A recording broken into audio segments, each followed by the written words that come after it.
안녕하세요. 오늘도 와주셔서 감사드리고요. 바로 사연을 읽어보겠습니다. 안녕하세요. 이 나이에 이렇게 사연이 다 보내게 되다니 새로운 경험에 재미있기만 하네요. 물론 제 안 좋았던 이야기를 할 참이지만 다 지난 이야기니 속 시원히 한번 털어놔 보겠습니다. 저는 사랑스러운 손주들도 여러 되는 나이가 많은 할머니입니다. 나이로는 연로할 정도까지는 아니지만 적지 않은 아이지. 저는 초등교사로 오랫동안 근무했고 또 정년퇴직까지 하게 되었어요. 교사로 살면서 아들도 딸도 둘 다 시집장가를 보냈죠. 젊다면 젊은 나이에 사별하게 되었어요. 제 남편이 50세의 나이에 세상을 떠났거든요. 애들이 다 크고 그렇게 된 거라 애들 키우는데 크게 고생은 안 했지만 남편은 세상을 떠나고 애들은 제일 그늘에서 벗어나니 많이 외롭더군요.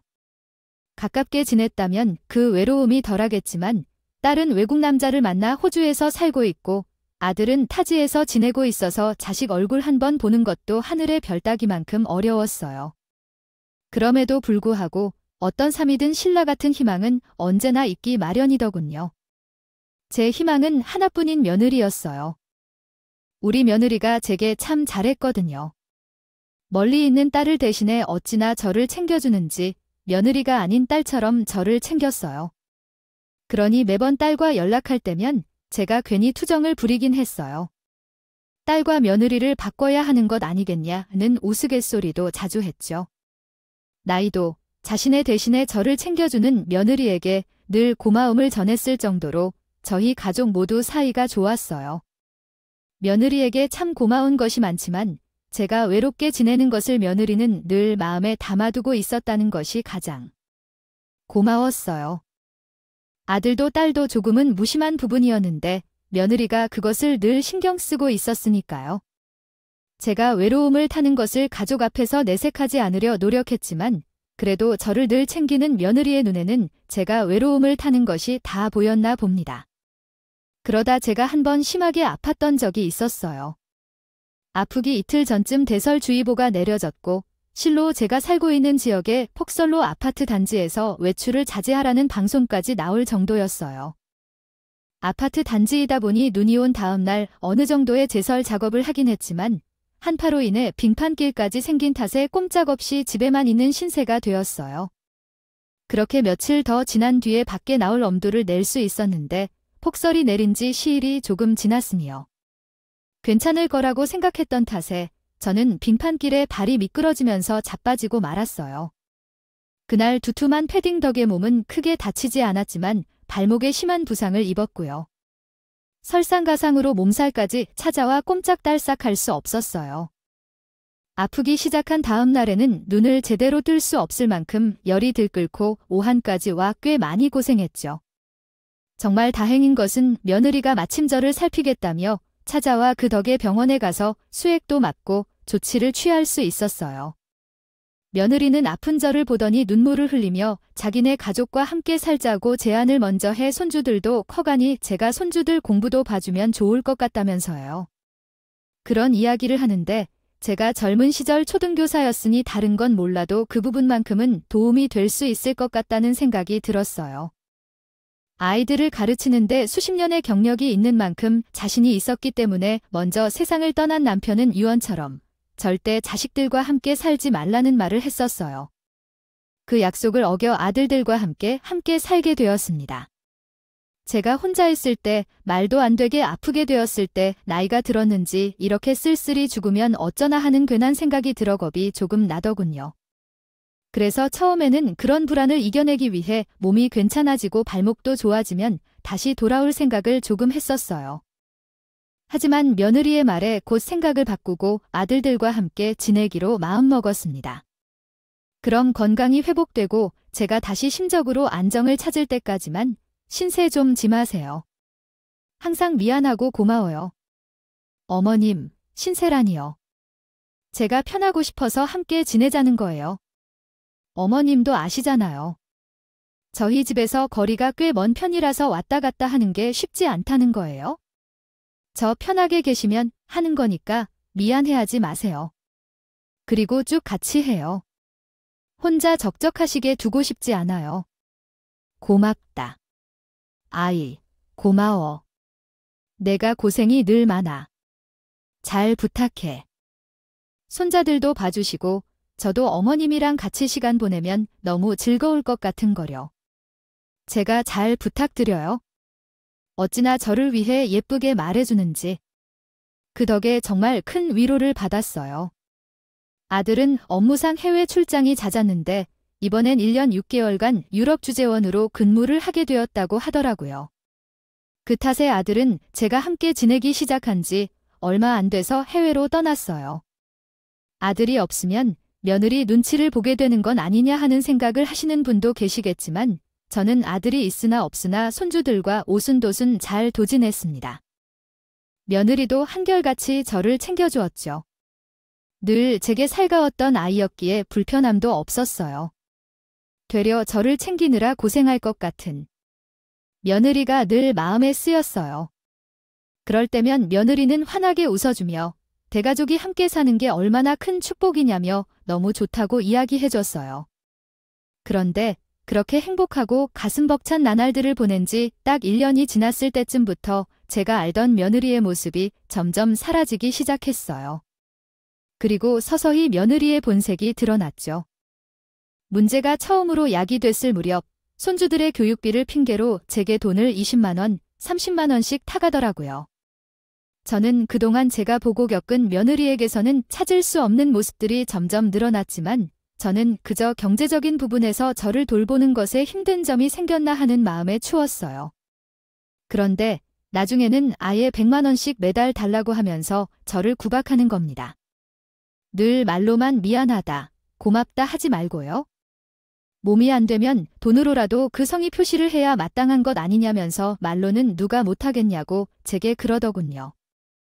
이런 며느리의 태도에 저는 정말 많이 놀랐고 어찌할 바를 모르겠더라고요. 그리고 갑작스럽게 이렇게 사람이 바뀌었다는 것이 제게는 꽤 충격적이었어요. 손주 공부를 제가 봐주는 것도 하나하나 딴지를 걸며 저를 아무라는데 이건 뭐 시엄마와 며느리의 관계가 아닌 영락없는 각과 을의 관계. 그 이상도 이하도 아닌 모양새가 되었죠. 며느리의 구박에 저는 점점 숨이 막혔어요. 하지만 그렇다고 이제와이 집을 나갈 수도 없었습니다. 왜냐하면 집을 합치면서 목돈을 전부 아들에게 주었으니까요. 저를 돌봐주는 감사의 표현이 그것 말고는 없겠다 싶었거든요. 그러니 당장 집을 구할 큰돈도 없었어요. 어쩔 수 없이 며느리에게 구박을 받으면서도 이 집에 있을 수밖에 없었던 거죠. 아들이 돌아오면 그때 제가 당한 수모에 대해 낱낱이 밝히고 말겠다는 집념 하나로 이를 갈며 꿋꿋이 버텼어요. 한 번에 며느리가 저에게 따라오라면서 후미진 끝판까지 데리고 가더군요. 그 방은 아들의 서재로 썼던 공간인데 아들이 자주 해외 출장을 아까 많이 쓰지 않던 공간이었어요. 그 공간을 둘째 아이방으로 꾸미겠다며 저에게 청소를 좀 해줘야겠다고 하더라고요. 뜨신 밥 먹고 매일 누워서 이리저리 빈둥거리는 꼴 못 보겠다면서 말이에요. 저는 그냥 쓸고 닦는 청소인 줄 알고 다른 곳은 다 며느리가 하니까 이곳이라도 내가 하라는 뜻이겠거니 하고 시작했는데 제 생각이 틀렸어요. 며느리가 시킨 청소는 그 방에 물건 하나 두지 않고 말끔히 방을 비우는 것이었죠. 제가 조금만 더 건강했다면 큰 문제가 될 것도 아니었지만 혼자서 그 공간에 있던 갖가지 물건들을 다 치운다는 것은 다소 어려운 일이었어요. 이미 빙판길에 넘어져 다친 발목은 만성통증이 되어 늘 저를 괴롭혔고 거기다 남편이 세상을 떠났을 때 류마티스 관절염 판정까지 받아 관절통을 꽤 자주 앓고 있었거든요.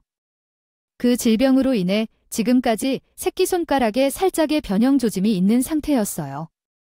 가능 너무 아파서 일상생활이 불가능하다는 이야기를 들어본 적이 있는데 천만다행인 것은 그 정도의 극심한 통증을 앓는 것은 아니었다는 거죠. 하지만 이런 몸으로 며느리가 시킨 일을 한다는 것은 큰 무리가 있었어요. 나이도 나이인지라 쉽게 시작하실 못하겠더라고요. 그런데 며느리는 그런 제게 뭘 꾸물거리냐며 뭐라도 시작을 하라며 구박하더군요. 며느리의 성화에 일하기 시작했지만 눈에 띄는 진전이 없었어요. 며느리는 그런 모습을 보더니 한숨을 푹푹 내쉬면서 고생을 안 하고 살아온 티 내느라 안 하는 거냐며 집에서 손주들 공부 조금 봐준다고 자직도 교사라도 되는 줄 아냐면서 저를 엄청 박대했어요. 저는 그간 참았던 서름이 폭발했고 며느리에게 아들이 돌아오면 다 이야기하고 집을 구해 나갈 거라고 소리쳤죠. 그러자 며느리는 정색하며 아예 저를 지하실 쪽방으로 끌고 갔어요. 아들네 집이 단독주택이라 지하실이 있었거든요. 그러고는 저에게 언송을 높이며 말하고는 저를 그쪽 방에 가둬버렸어요. 내가 우리 아들 앞에서도 날 이렇게 대할 수 있을 것 같아. 어떻게 사람이 이렇게 변하니? 두고 봐. 내가 아들이 돌아오면 내 분색을 다 밝히고 이 집을 나갈 거니까. 당신 아들이 집에 돌아올 때쯤이면 내가 당신 도망갔다고 할 거야. 눈이 있으면 주변에 좀 둘러보라고 지하실 쪽 방에 와봤자 얼마 올 것 같은지. 뭐야? 도대체 넌 왜 그러는 거야? 나한테 왜 그런 행동을 하는 건데? 내가 내 속임수에 당하다니 이 집에서 나가겠어. 어떤 수단을 써서라도 나는 이 집을 떠날 거니까. 그걸로 알아둬. 나는 내 연금을 모조리 꺼내가겠어. 넌 내 돈줄이니까. 부디 잘 되길, 제대로 가두지 않기 전까지 여기서 잘 지내보라고. 며느리 문이 힘껏 닫혀 잠겨 사라져버렸어요. 그 모습을 보며 저는 정말 속으로 후회했어요. 그렇게 믿고 있던 며느리가 이런 짓을 한 걸 보니 어떻게 해야 할지 모르겠더라고. 그런 상태에서 한동안 시간을 보냈어요. 정신을 차리고 주변을 둘러보니 손길이 필요한 사람을 찾아야 했어요. 수 없을 만큼 음침하고 스산한 곳이었죠. 정신이 돌아온 후부터 저는 제가 갇혀있는 그 지하실을 어떻게 하면 빠져나갈 수 있을지에 관한 궁리만 했어요. 불행 중 다행히도 며느리는 친히 밥상까지 차리는 수고까지 하는데 저는 도무지 며느리를 이해할 수 없었어요. 그곳을 벗어나기 위해 밥상을 가져다 준 며느리와 몸씨름을 벌인 적도 있었습니다. 하지만 다 늙은 노인이 젊은 여자를 이기기란 쉽지 않더군요. 저항도 큰 의미가 없다는 것을 몸소 깨닫고 난 뒤에는 어쩔 방법을 찾지 못했어요. 그렇게 반포기한 상태로 지하실을 갇혀 하루하루 지내던 어느 날 며느리가 제게 오늘이 바로 디데이니까 잘 숨어있으라는 의문의 말을 남긴 제 쪽방을 나갔어요. 도대체 무슨 말일까 머리를 싸매고 생각하던 와중에 진짜 누군가가 지하실 쪽방에 자물쇠를 부수는 소리가 들려왔죠. 그리고 곧 남자의 목소리도 함께 들렸어요. 저는 그 목소리를 듣자 드디어 며느리가 아들이 돌아오는 시점에 나를 어디로 데려가려고 하나보다는 생각이 들었어요. 그래서 최대한 숨죽인 채 한쪽 구석에 있는 오래된 장롱 안에 숨었어요. 그런데 글쎄, 누군가 지하실 앞에서 자물쇠 부수는 걸 멈추더니 누군가와 통화를 하더라고요. 그 목소리의 주인공을 저는 바로 알 수 있었어요. 제 아들의 목소리였거든요. 저는 아들이라는 확신이 드는 순간 드디어 아들이 돌아왔구나, 이제야 살았다 싶어 벅차고 반가운 마음에 장롱문을 열고 막 나가려고 하는데 아들의 통화 소리를 듣고는 기겁을 했어요. 통화 내용에 몸이 꿍꿍 얼 것처럼 굳어졌고 몸이 바들바들 떨려왔죠. 그 이유는 바로 아들이 한 마지막 말 때문이었어요. 그렇게도 온정 많은 제 아들의 입에서 저를 지하실에 가둘 거라는 이야기를 누군가와 통화를 나누고는 유이 지하실을 빠져나가는 발소리가 틀렸기 때문입니다. 여기에 저를 가두겠다는 게 비단 며느리뿐만 아니라 아들도 같은 생각을 하고 있더니 큰 충격에 장교 아무 생각도 할 수 없었어요. 컴컴한 밤에도 잠이 오지 않아 뜬 눈으로 멍하니 시간만 보내고 있었죠. 그런데 새벽쯤 며느리가 지하실 문을 열고 안으로 들어왔어요. 저는 초점 없는 눈으로 구석에 앉아 고개를 숙인 채 쳐다도 보지 않았어요. 며느리는 제가 잠에 든 건 줄 알았는지 흔들어 깨우더니 저와 눈이 마주치니 갑자기 의문의 통장 하나를 제 손에 쥐어줬어요. 그리고 제게 작지만 다급한 목소리로 말했죠. 어머니, 이렇게 계실 여유가 없어요. 이거 가지고 얼른 여기 빠져나가야 해요. 여기서 빨리 도망치셔야 한다고요? 도망치다니, 그게 다 무슨 말이야? 내 손에 쥐어준 이 통장은 또 뭐고 도대체 무슨 상황이기에? 새벽에 잠까지 걸어가며 여기 내려와서 도망치라는 건데? 아휴, 어떻게 돌아가는 상황인지 알아야 내가 행동에 옮길 것 아니니? 혼란스럽기만 하구나. 그럼 제가 어떤 말을 해도 너무 놀라시지도 말고 부정하지도 말고 제 이야기가 끝나면 제가 말하는 대로 따라주셔야 해요. 아셨죠? 지금이 아니면 시간이 없어요. 급박한 상황이라고요. 약속해 주세요. 제가 말하는 대로 따라주겠다고요? 그래, 일단은 약속하마. 도대체 그건 내가 당했던 스무보다 더욱 놀라울 일이 뭐란 말이야? 아유, 어서 이야기해봐. 며느리는 그간의 일을 제게 솔직하게 다 털어놓았는데 생각보다 아니 그 이상으로 충격이었어요. 알고 보니 며느리는 저를 우습게 여기고 홀대한 악역이 아니라 저를 살려준 생명의 은인이었습니다. 실은 며느리가 이렇게 갑작스럽게 변한 것은 저를 괴롭히려던 것이 아니었어요. 제 연금을 탐낸 것 역시 며느리가 아니었죠. 제 연금을 뺏어오라고 시킨 사람은 다름 아닌 제 아들이었고 그 뺏은 연금으로 생활비를 쓰라고 했다고 하더군요. 저를 여기까지 가두라고 지시한 사람 역시 아들이었던 겁니다.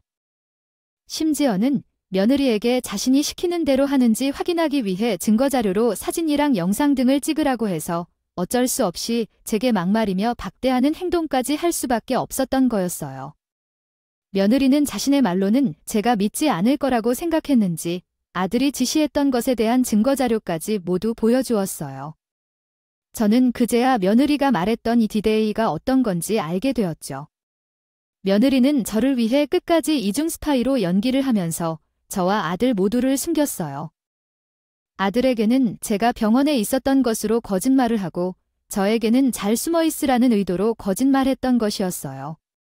며느리의 거짓말에 아들은 제가 지하실에 갇혀 있던 것을 몰랐던 거고 그 덕에 저는 아들의 진짜 모습을 빠짐없이 낱낱이 알게 된 거죠. 며느리는 그동안 아들의 포위망에 아주 철저히 붙잡혀 있었던 탓에 저와 이런 진실에 관한 대화를 나눌 겨를도 없었던 것이었고 더군다나 아들의 진짜 얼굴을 제게 이야기하면 제가 큰 충격을 받고 쓰러지기라도 할까 봐 겁이 나 어쩔 수 없이 악역을 한 것이었죠.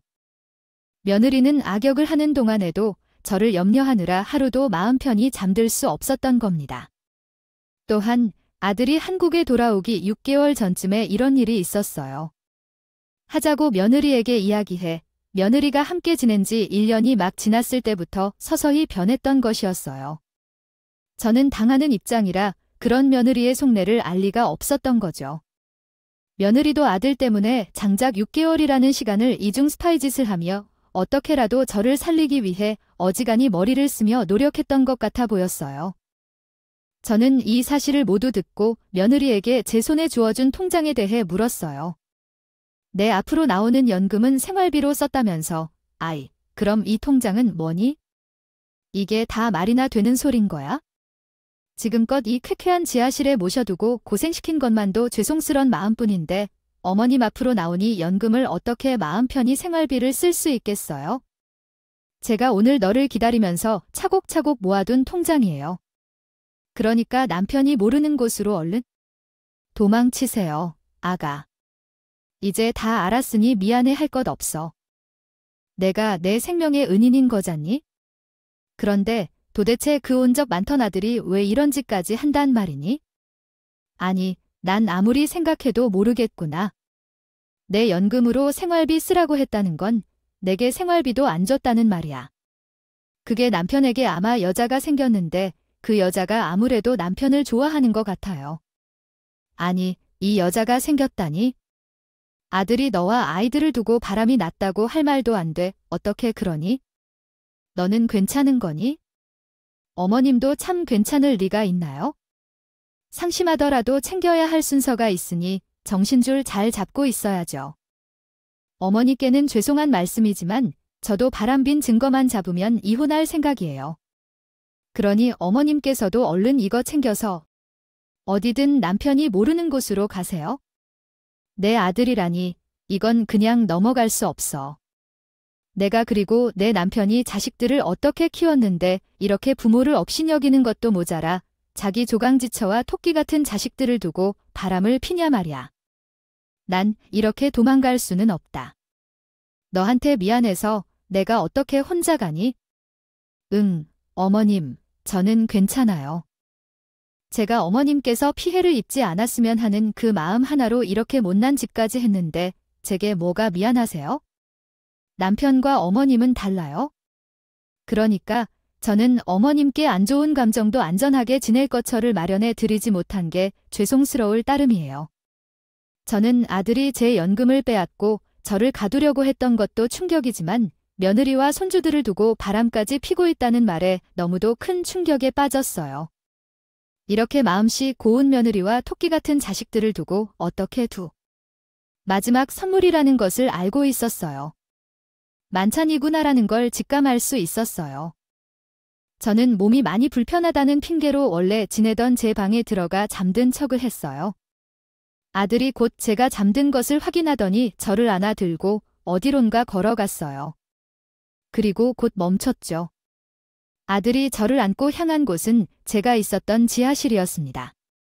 며느리가 새벽에 제게 했던 이야기처럼 아들은 저를 지하실에 가두기 위해 옮긴 거였어요. 저를 지하실에 깔린 얇은 이불 위에 놓인 뒤 아들은 지하실을 빠져나갔어요. 며느리에 대한 신의 덕에 저는 처음 지하실에 갇히면서보다 신중했어요. 며느리는 저를 가두고 그렇게 식사를 부지런히 챙겨주었는데 아들은 저를 가둔 뒤 넣어주는 밥상이 정말 초라하기 그지없었어요. 김가루 주먹밥이 전부였으니까요. 그것도 아들 몰래 며느리가 넣어주는 것이었으니 빨리 만들고 티 안 나게 했어요. 하려다 보니 그런 것이었겠죠. 그나마 다행인 것은 며느리가 제가 예전에 숨었던 장롱에 새벽에 저와 뜻을 함께 하기로 한 뒤 아들 몰래 생수를 가득 사서 넣어두었다는 것입니다. 며느리는 제게 아들 몰래 끼니를 가져다 주러 올 때면 눈물까지 글썽이며 얼른 모든 게 끝나도록 열심히 애쓰고 있으니 조금만 더 버텨달라고 이야기하곤 했어요. 그리고 지하실에 지낸 지 2주가 가득 차고 3주차로 넘어가던 그 주말 아들네 집은 쑥대밭이 되었습니다. 그날은 아침부터 지하실까지 온 집안이 시끌벅적한 소리가 들려왔어요. 저는 너저보나 몰골로 맞이해야 한다는 생각에 조금 창피함이 몰려왔지만 이제 모든 게 끝이라는 생각에 벌써부터 홀가분한 기분이었죠. 그리고 집안 가득 찬 목소리들이 잠잠해지고 얼마 뒤 지하실 문이 열렸어요. 목소리의 주인공이자 지하실 문을 단번에 연 사람은 다름 아닌 제 딸이었고 딸은 제 몰골을 보자 오열을 하며 저를 끌어안고 엉엉 울기 시작했어요. 저도 딸을 보자 이제 다 끝났다는 생각에 온몸에 힘이 풀리고 속절없이 눈물이 흘렀어요. 그리고 아들이 곧 딸의 뒤를 따라오며 고래고래 소리를 치며 난리도 아니었어요. 갑자기 쳐들어와서는 지게 다 뭐 하는 짓이냐며 소리를 쳤다. 지하실 문이 열려 딸이 저를 껴안고 있는 모습을 보고는 기화를 했죠. 이게 다 뭐 하는 짓이야? 호주에 있어야 할 사람이 왜 느닷없이 쳐들어와서 집안을 다 쑤시고 다니느냐고. 아, 지하실은 열면 안 되는 거야? 너, 내가 그럴 겁디 사람 새끼야. 어떻게 엄마를 지하실에 둘 수 있어? 내가 여기까지 오면서도 설마 있을 거라고 수도 없이 생각했다고. 그런데 어떻게 이게 다 사실일 수 있느냔 말이야, 너, 누나? 어떻게 알았어? 와이프가 연락했던 거야. 걔는 나랑 한패야. 와이프가 나랑 같이 폐륜을 저지른 증거자료가 다 있다고. 그리고 내가 왜 이렇게까지 했는데? 내가 분명 해외 출장 갔을 때 누나한테 연락해서 돈 좀 보내달라고 부탁했잖아. 근데 나한테 뭐라고 했어? 가장식이나 돼서 허튼 생각하지 말라고 하면서 빌려주지도 않았잖아. 네 와이프는 너와 한 마음으로 한 행동은 다녀가 없어. 그리고 돈 빌리려던 이유를 내가 알고도 어떻게 도움을 줄 수 있겠어? 너 두 집 살림하는 거 내가 모를 줄 알아? 이 버르지만도 못한 놈아. 두 집사님이라니 무슨 그런 말도 안 되는 소리야. 증거 있어? 증거 있냐고. 내 와이프가 그러더라. 너 여자 생겼는데 그게 너 조종해서 엄마한테 폐륜 저지른다고 그래? 나도 처음에 난 믿었어. 내가 아는 내 동생은 그럼 파렴치한이 아니라 생각했으니까. 그런데 그 후로 딱 6개월 뒤에 엄마한테 내 와이프 전화 오더라. 당장 들어와서 도와달라고, 살려달라고 말이야. 전말은 이렇습니다. 며느리가 새벽에 찾아와 제게 도망가라고 한 그날, 저는 제 발로 지하실에 들어올 계획을 세웠어요. 그 전에 며느리에게 딱 한 가지 부탁을 했는데, 그게 바로 저는 한 통만 하겠다는 것이었어요.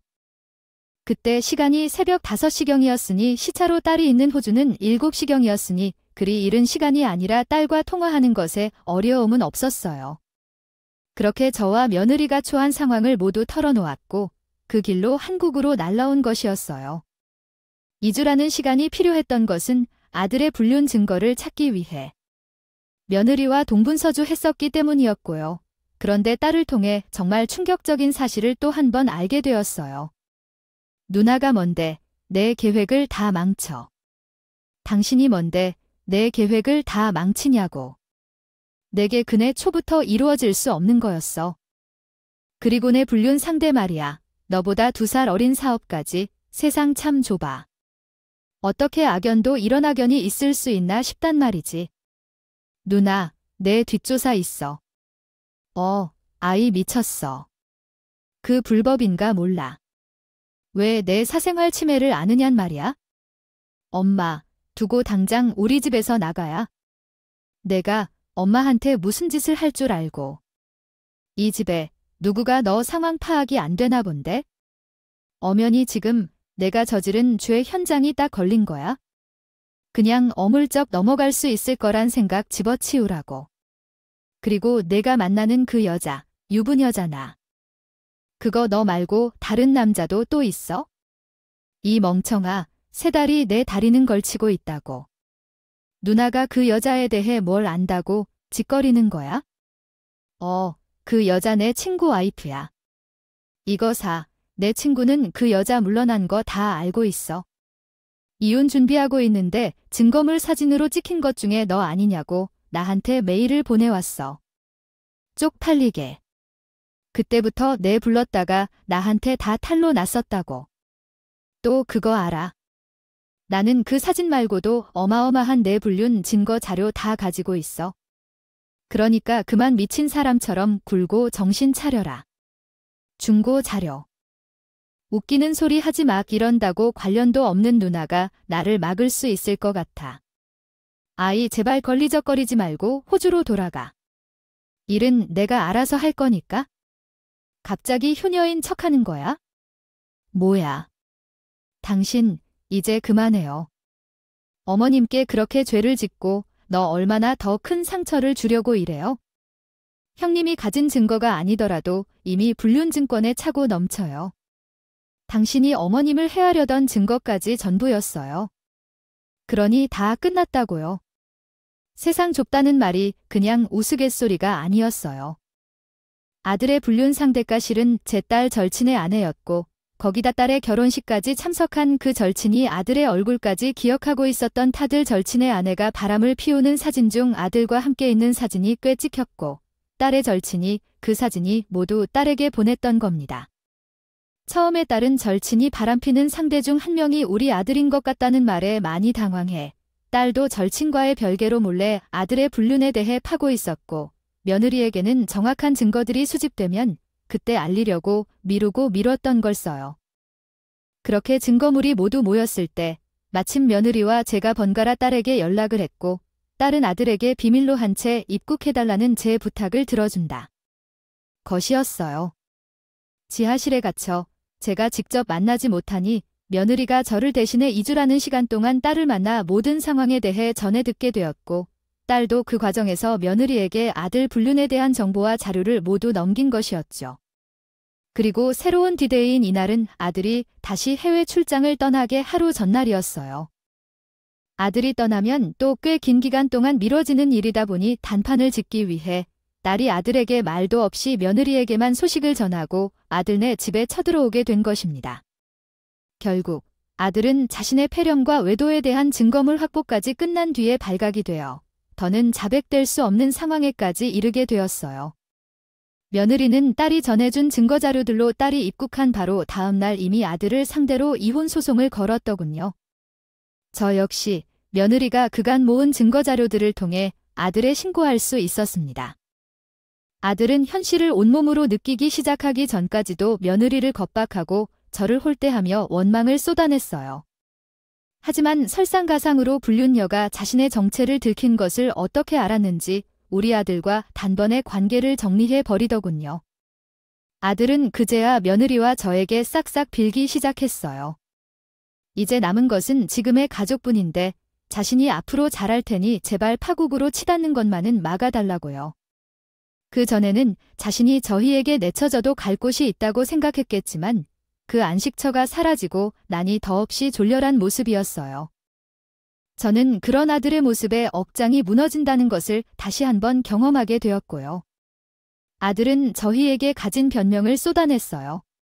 처음부터 이렇게 못된 집까지 버릴 생각은 없었다면서 바람피고 있는 상대가 워낙 씀씀이가 컸고 자신이 버는 돈은 한계가 있어 고민하던 와중 그 여자가 자신에게 저차피 저는 살 만큼 살았으니 연금을 빼먹으라고 시켰다더군요. 그 여자는 제가 자신의 엄마도 모두 아니고 모든 것을 정리하고 아들과 합칠 생각이 있었던 것도 아니니 쉽게 이야기한 것이었겠죠. 아들은 그 여자에게 푹 빠져 자기도 모르는 사이에 현혹이 되어 저질렀다고 하더군요. 해외 출장도 그 당시 원래 기한은 1년 3개월이 끝이었다고 해요. 불륜 상대인 그 여자와 함께 해외여행을 하고 싶어 회사에 연장 신청을 했고 거기다 연차까지 끌었어서 며느리가 저를 지하실에 두고 못되게 굴렀다고 해요. 당시 아들은 불륜 상대인 그 여자와 호의호식하며 아름다운 여행을 즐겼더군요. 저는 아무리 자식이라고 해도 저를 저버린 아들놈을 용서할 수 없었어요. 그래서 딸이 소개시켜준 법조인을 통해 제대로 죄값을 치르도록 아들에게 아주 혹독하게 했어요. 모든 것이 탄로 난 뒤에 사면초가 처지가 돼서야 자신의 잘못을 뉘우치는 척하는 아들의 모습을 보자 그가 며느리가 얼마나 고생이 심했을지 새삼 느껴지기도 하더군요. 물론 제가 아들을 신고했을 때 아들이 시킨 것을 그대로 이행한 며느리도 아들놈이 물고 늘어졌지만 며느리의 일은 제가 직접 나서서 해명해서 다행히도 며느리는 큰 피해를 입지 않았고 되려 아들이 표류를 강요했던 것에 대해 이혼 소송에 큰 영향을 끼쳐 제대로 위자료를 받고 재산도 싹 챙겨 더할 나위 없이 멋진 승소 결과를 얻게 되었습니다. 며느리는 실은 고아원 출신의 아이였어요. 그래서 언제나 마음이 참 많이 쓰였죠. 그런데 이렇게 힘든 일까지 겪게 만들어 볼 아치 없었어요. 저는 며느리가 아들과의 이혼에서 승소한 뒤 모든 것을 훌훌 털고 며느리의 인품에 걸맞는 좋은 사람을 만나 더욱 행복하라고 이야기했어요. 며느리의 행복을 그 누구보다도 바랄 수밖에 없던 이유는 많고 많지만 저를 끝까지 생각해준 그 마음과 어떤 상황에서도 절대 양육 부분에서는 자신이 책임지겠다던 강단 때문이에요. 그런데 정말 너무 감사하게도 며느리는 제게 함께 지내주면 안 되겠냐고 하더라고요. 아들의 문제가 어느 정도 정리됐을 때까지 저는 거처를 딱 정하지 못하고 딸과 작은 단기 원룸을 얻어 함께 지내고 있었거든요. 중간에 딸이 다시 호주로 돌아가면서 그 단기 원룸에서 저 혼자 지내게 되었고요. 그런 제가 큰 경험을 하고 난 뒤에 또다시 혼자가 되는 모습을 보는 것이 마음이 너무 안 좋다는 것이었어요. 처음에는 정말 많이 망설였어요. 이제 저는 제 며느리도 아니고 그저 손주의 엄마 그 이상도 그 이하도 아닌데 이렇게 제가 신세를 지게 되는 것이요. 과연 옳은 건가 하는 생각에 크게 불안했어요. 그리고 그 마음을 며느리에게 털어놓았더니 며느리가 제게 이렇게 말하더군요. 저에게도 엄마가 있으면 얼마나 좋을까 일 수도 없이 생각하며 어른이 되었어요. 결혼 당시 가장 기뻤던 건 시어머니지만 어머니가 생겼다는 것이었고 우리 둘 다 외로운 처지에 엄마와 딸처럼 그냥 그렇게 따뜻하게 지내면 안 될까요? 저는 며느리가 먼저 내밀어준 손이 너무도 따스하고 또 값진 준 것을 놓치고 싶지 않았어요. 그렇게 며느리가 그간 모아둔 제 연금과 며느리에게 있는 자금을 모아 전원주택을 얻어서 지내게 되었죠. 벌써 그게 3년 전의 일이에요. 언제나 저를 어머님이라고 불렀던 며느리는 이제는 제게 너무도 엄마라고 부르는 것이 자연스러워졌어요. 며느리가 엄마라고 저를 부르는 것이 얼마나 듣기 좋은지 모릅니다. 손주들이 조금 혼란스러워하긴 했지만 아이들도 덤마라는 단어의 푸근함이 좋은지 지금은 너무도 좋아해요. 가끔 며느리가 어머님이라고 칭할 때 되려 아이들이 나서서 엄마, 엄마라고 불러야지 이렇게 지적도 해주네요. 시간이 꽤 흘러 저와 며느리가 새로운 가족 형태로 단란한 나날들을 보내는 동안 아들의 소식은 단 한 번도 듣지를 못했네요. 언제나 팔은 안으로 굽는다고 하지만 저도 이기적인 사람임은 어쩔 수 없나 봅니다. 그저 어딘가에서 자신의 소신을 다하며 이 경험을 통해 세상의 이치를 배웠기를 바랄 뿐이에요. 딸은 제가 며느리와 함께 지내고부터는 정말 마음 놓고 안심해요. 그게 조금 서운하긴 하지만 딸 둘이 있다면 이런 기분인가 하는 아이들이 꽤 많네요. 언젠가 며느리도 좋은 짝을 다시 만나게 되었을 때를 가끔 생각해 보곤 합니다. 또 그런 주제로 며느리와 이야기를 나눌 때 며느리는 귀엽게 애교를 부리며 엄마가 혼자 앉아달라고 말하곤 해요. 만약 그런 날이 온다면 그리고 그런 날에 딸에게 제가 도움이 된다면 기꺼이 그래 줄 수 있을 것 같네요. 아들을 내친 것이 마음에 조금 남지만 저는 앞으로 남은 제 인생에서 그저 좋은 것만 보고 좋은 것만 들으며 행복한 경험만 가득 담은 인생 가방을 메고 세상을 떠나고 싶습니다. 아주 나중에 아들놈이 저를 찾아와 다시 자신의 잘못을 뉘우쳤다고 진심을 다해 사죄를 한다고 해도 다시 받아주진 못할 것 같아요. 3년이 지난 아직까지도 제게 인사 한 번 나눈 무참한 놈이니까요. 누굴 탓하겠어요? 자식 교육 못 시킨 절 탓하고 절 원망해야죠. 다른 사람들에게 우리 가족의 형태에 대해 이야기하면 다들 이상한 눈으로 쳐다보곤 해요. 물론 비정상적인 가족의 형태이긴 하죠. 하지만 얼마 남지 않은 인생, 남들 눈치 보면서 살고 싶지 않고 한 번 사는 인생을 웃음 가득한 나이들로 장식하며 살려고요. 저와 비슷한 나이대의 분들이 많으실 텐데 여러분들도 이제는 하고 싶은 걸 하시면서 사세요. 인생은 정말 짧답니다. 늘 여러분들의 길에 평온과 꽃길이 가득하시길 소망합니다. 감사합니다. 지금까지 커피앤톡이었습니다. 오늘도 끝까지 함께 해주셔서 감사하고요. 다음 영상으로 또 찾아뵙겠습니다.